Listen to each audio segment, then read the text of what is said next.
Congress party ఈరోజు పట్టపగలు ప్రజాస్వామ్యం యొక్క గొంతు కోసింది. ఈరోజు కాంగ్రెస్ పార్టీ శాసనసభ బయట ప్రశ్నిస్తే కేసులు, అక్రమ అరెస్టులు, శాసనసభలో ప్రజల పక్షాన ప్రశ్నిస్తే గొంతు నొక్కడము, సస్పెన్షన్లు. ఇది ప్రజాపాలన, ఇది కాంగ్రెస్ మార్కు ప్రజాపాలన. ఇలా జగదీష్ రెడ్డి గారు ఏమడిగారు? ఈ ప్రభుత్వ వైఫల్యాలను ఎత్తి చూపారు. గవర్నర్ గారి ప్రసంగంలో తప్పులను ఎత్తి చూపే ప్రయత్నం చేశారు. మధ్యలో కాంగ్రెస్ పార్టీ మంత్రులు, విప్పులు అడ్డుకునే ప్రయత్నం చేస్తే, అధ్యక్ష మా అందరికీ మీరు పెద్దవారు, మీరు మా హక్కులు కాపాడాలి, మా హక్కులు కాపాడండి అని ప్రశ్నించిన పాపానికి ఇవాళ జగదీష్ రెడ్డి గారిని మొత్తం సెషన్కు సస్పెండ్ చేశారు. అంటే శాసనసభ అనేటువంటిది ఇవాళ ఉన్నది ఎందుకు? ప్రతిపక్షం ప్రశ్నించడానికే ఉంటుంది, ప్రభుత్వ తప్పిదాలను ఎత్తి చూపడానికే ఉంటుంది, ప్రజల కష్టాలను శాసనసభ ద్వారా ప్రభుత్వం దృష్టికి తీసుకుపోయి పరిష్కరించడానికే ప్రతిపక్షం ఉంటుంది. ఇవాళ జగదీష్ రెడ్డి గారు ప్రశ్నిస్తుంటే తట్టుకోలేక ఉద్దేశపూర్వకంగా ఒక పథకం ప్రకారంగా జగదీష్ రెడ్డి గారిని సస్పెండ్ చేశారు. మాట్లాడితే దళిత స్పీకర్ అని చెప్పి ఇవాళ ఒక రకంగా ఆయన స్థాయిని, ఆయన గౌరవాన్ని తగ్గించే విధంగా కాంగ్రెస్ పార్టీ ప్రయత్నం చేసింది. గౌరవనీయులు కేసీఆర్ గారు ఆ రోజు ప్రసాద్ గారి పేరును ప్రభుత్వం ప్రతిపాదించగానే ఏకగ్రీవంగా ఎన్నుకోవడానికి సహకరించింది కేసీఆర్ గారు, బీఆర్ఎస్ పార్టీ. అంటే మాకు ఆయన మీద ఉన్న గౌరవం ఇవాళ ప్రపంచంలో ఎక్కడ లేని విధంగా 125 అడుగుల అంబేద్కర్ విగ్రహాన్ని పెట్టి దళిత జాతి గౌరవాన్ని పెంచింది బీఆర్ఎస్ ప్రభుత్వం. ఈ దేశంలో ఎక్కడ లేని విధంగా రాష్ట్ర సచివాలయానికి డాక్టర్ బాబాసాహెబ్ అంబేద్కర్ పేరును పెట్టి దళితుల గౌరవాన్ని పెంచింది బీఆర్ఎస్ ప్రభుత్వం, కేసీఆర్ గారు. ఇవాళ ప్రపంచంలో ఎక్కడ లేని విధంగా 10 లక్షల రూపాయల దళిత బంధు పథకాన్ని ప్రవేశపెట్టింది ఇవాళ కేసీఆర్ గారు. కాంగ్రెస్ పార్టీ ఇవాళ దళితుల గురించి మాట్లాడుతుంది. దళితులను అవమానపరిచినటువంటి చరిత్ర ఇవాళ కాంగ్రెస్ పార్టీది.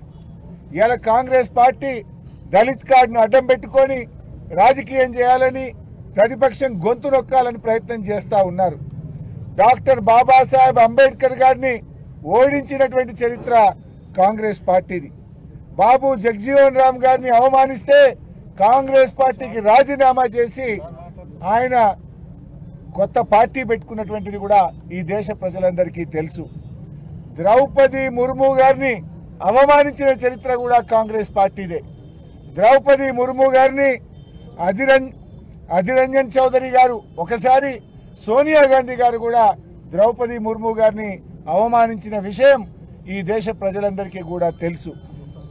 అంటే ఇవాళ దళితులను అవమానించిన చరిత్ర ఇవాళ కాంగ్రెస్ పార్టీది. కానీ ఈరోజు శాసనసభలో మేము చాలా స్పష్టంగా బీఆర్ఎస్ పార్టీ నుంచి 15 మంది ఎమ్మెల్యేలు స్పీకర్ ఛాంబర్కి వెళ్ళి అక్కడున్న శాసనసభ వ్యవహారాల మంత్రి శ్రీధర్ బాబు గారికి, స్పీకర్ గారికి చాలా స్పష్టంగా చెప్పాం. గౌరవ సభ్యులు జగదీష్ రెడ్డి గారు మాట్లాడిన దాంట్లో ఏమాత్రం తప్పు లేదు. ఒకవేళ మీరు తప్పుందని భావిస్తే అన్ని పార్టీల ఫ్లోర్ లీడర్లను పిలవండి, వీడియో పెట్టి మాకు చూపించండి అని మేము అడిగాం. ఒకవేళ తప్పుంటే మేము క్షమాపణ చెప్పడానికి, బేషరతుగా వ్యాఖ్యలు ఉపసంహరించుకోవడానికి మేము సిద్ధంగా ఉన్నాము అని కూడా స్పష్టంగా చెప్పాం. ఎందుకు చెప్పాం? మేము సభ జరగాలి.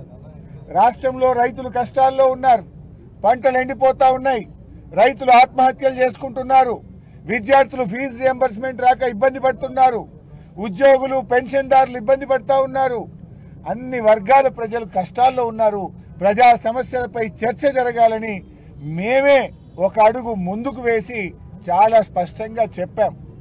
నిజానికి జగదీష్ రెడ్డి గారి వ్యాఖ్యల్లో తప్పే లేదు. ఆయన ఎక్కడ కూడా అన్పార్లమెంటరీ లాంగ్వేజ్ ఉపయోగించలేదు. అయినా కూడా పెద్ద మనసుతో సభ జరగాలి, ప్రజా సమస్యల మీద చర్చ జరగాలి, శాసనసభలో మరి అన్ని విషయాలు కూడా ప్రస్తావించాలనే ఉద్దేశంతో మేము స్పీకర్ గారిని, ఎల్ఏ మినిస్టర్ గారిని కలిసి చెప్పాం. మరి చెప్పినప్పుడు మాకు అవకాశం ఇవ్వాలి కదా.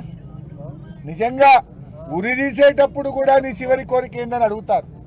మేము ముందే పోయి చెప్పడమే కాదు, మీడియాకు కూడా వెళ్ళి మా మాజీ శాసనసభ వ్యవహారాల మంత్రి ప్రశాంత్ రెడ్డి గారు చెప్పారు, మేము స్పీకర్ను, ఎల్ఏ మినిస్టర్ను కలిసాము, మేము క్షమాపణ చెప్తాం, వెనక్కి తీసుకుంటాం, ఎందుకంటే ప్రజా సమస్యల కోసం తప్పు చేయకపోయినా చెప్తామని కూడా స్పష్టంగా చెప్పాం.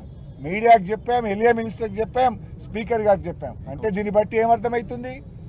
పథకం ప్రకారంగా ముందే మీరందరూ కూడా అనుకొని బీఆర్ఎస్ పార్టీకి అవకాశం ఇవ్వకుండా, జగదీష్ రెడ్డి గారికి అవకాశం ఇవ్వకుండా, ఒక కుట్రతో బీఆర్ఎస్ గొంతు నొక్కాలని, బీఆర్ఎస్ ప్రశ్నిస్తే, బీఆర్ఎస్ సభలో ఉంటే వాళ్ళ తప్పిదాలన్నీ బయటకు వస్తాయని ఉద్దేశపూర్వకంగా ఇవాళ జగదీష్ రెడ్డి గారిని సస్పెండ్ చేశారు.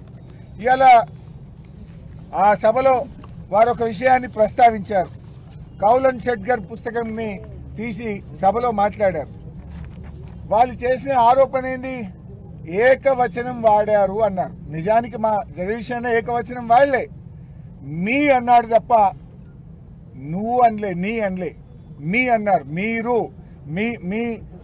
మీకే కాదు, ఈ సభ అందరికీ ఆయన పెద్ద మనిషి, స్పీకరు, సభ అందరికీ పెద్దవాడు, అందరి గురించి మాట్లాడాలని చెప్పే ప్రయత్నం చేశారు తప్ప ఏకవచనం వాడనే లేదు. బట్ అయినా కూడా కౌలన్ షెట్గర్ పుస్తకంలో చాలా స్పష్టంగా చెప్పింది ఏంటంటే, there is no specific rule in the constitution or Kaulan Shedgar that bans the word you.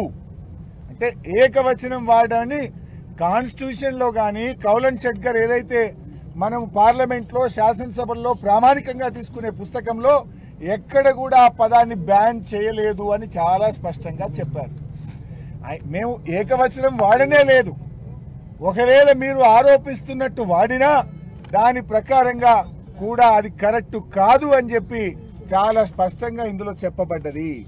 అంటే ఇవాళ మీరు ప్రతిపక్షం యొక్క హక్కులు కాలరాసే విధంగా మీరు ప్రయత్నం చేస్తున్నారు. అంటే ప్రశ్నించడమే తప్పు. బయట ప్రశ్నిస్తే కేసులు, అరెస్టులు, శాసనసభలో ప్రశ్నిస్తే గొంతు నొక్కుడు, సస్పెన్షన్లు. ఇదేనా మీ ప్రజాపాలన? రాహుల్ గాంధీ గారు మీరు చెప్పే రాజ్యాంగ పరిరక్షణ ఇదేనా? నేను రాహుల్ గాంధీ గారిని అడుగుతా ఉన్నా. ఈ రాష్ట్రానికి ఇన్ఛార్జిగా వచ్చిన మీనాక్షి నటరాజన్ గారు ఏమన్నారు? ప్రశ్నించడం, ధర్నాలు చేయడం, నిరసించడం ఇది ప్రజాస్వామ్య హక్కు అన్నారు. ఇవాళ మేము అడిగింది, మా జగదీశన్ ఏమడిగిండు? పంటలు ఎండుతున్నాయని, గవర్నర్ చేత తప్పులు చెప్పించారని, ప్రజలు కష్టాలు పడుతున్నారని, ఇదే కదా మేము చెప్పింది. అంటే ఇలా ఒక అప్రకటిత ఎమర్జెన్సీని తలపించేలాగా ఇవాళ ఈ రాష్ట్రంలో కాంగ్రెస్ పాలన ఉంది. ప్రశ్నించే వారిని పగబట్టే విధంగా ఈ రోజు కాంగ్రెస్ పాలన ఉంది. ఈ ప్రభుత్వం ఏకపక్షంగా వ్యవహరిస్తూ ప్రతిపక్షాల యొక్క హక్కులు కాలరాస్తుంది, ప్రతిపక్షం యొక్క గొంతు నొక్కే ప్రయత్నం చేస్తూ ఉంది. ఇదంతా డైరెక్షన్ అంతా రేవంత్ రెడ్డి, యాక్షన్ అంతా శ్రీధర్ బాబు. చాలా స్పష్టంగా కనబడ్డది. పావు గంట కోసం సభను వాయిదా వేసి ఢిల్లీలో ఉన్న రేవంత్ రెడ్డితో మాట్లాడి ఆయన ఆదేశాల మేరకు ఇవాళ జగదీష్ రెడ్డి గారిని సస్పెండ్ చేసేటువంటి ప్రయత్నం చేశారు.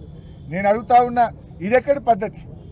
ఇవాళ మీరు అంబేద్కర్ దగ్గర పోయి నిరసన చెప్పుదామంటే దానికి కూడా తాళమేసి పెట్టిండ్రు. ఇక మీకేదో దళితుల మీద గౌరవం ఉందని నటిస్తున్నారు. ప్రపంచంలో ఎక్కడ లేని విధంగా కేసీఆర్ గారు ఇంత పెద్ద విగ్రహం కట్టిస్తే ఆ అంబేద్కర్ కు నివాళులు అర్పించడానికి, ఆ అంబేద్కర్ కు దగ్గరికి వచ్చి చూడడానికి వచ్చే వాళ్ళకు చూడకుండా అంబేద్కర్ ను ఇవాళ బందీ చేసే ప్రయత్నం చేసిండ్రు. రేవంత్ రెడ్డి గారు కనీసం ఇంత పెద్ద అంబేద్కర్ విగ్రహం కడితే ఒక్కనాడు వచ్చి మీరు పూలదండేసినారా? ఇంకా మీరు దళిత జాతి మీద గౌరవం ఉన్నట్టు, మీకేదో ప్రేమ ఉన్నట్టు దాన్ని అడ్డం పెట్టుకొని ఇవాళ మా జగదీష్ రెడ్డి గారిని సస్పెండ్ చేసే ప్రయత్నం చేసినారు. ఇవాళ అదేవిధంగా ఉత్తమ్ కుమార్ రెడ్డి గారు కానీ సభలో మాట్లాడిన కాంగ్రెస్ పార్టీ సభ్యులు పూర్తిగా సభను తప్పుదో పట్టించే ప్రయత్నం చేశారు. సభా సాంప్రదాయాలను తుంగలో దొక్కారు. సభలో ఎప్పుడైనా ఇలాంటి పరిస్థితి వస్తే ఫ్లోర్ లీడర్స్ అభిప్రాయం తీసుకుంటారు, స్పీకర్ ఛాంబర్కి పిలిచి మాట్లాడతారు. ఆ సభ్యుడికి అవకాశం ఇవ్వాలని కూడా రూల్స్ బుక్ చెప్తుంది. ఆ సభ్యుడు నువ్వు మాట్లాడిన వ్యాఖ్యలు వెనక్కి తీసుకొని చెప్పాలి నిజంగా తప్పు మాట్లాడితే.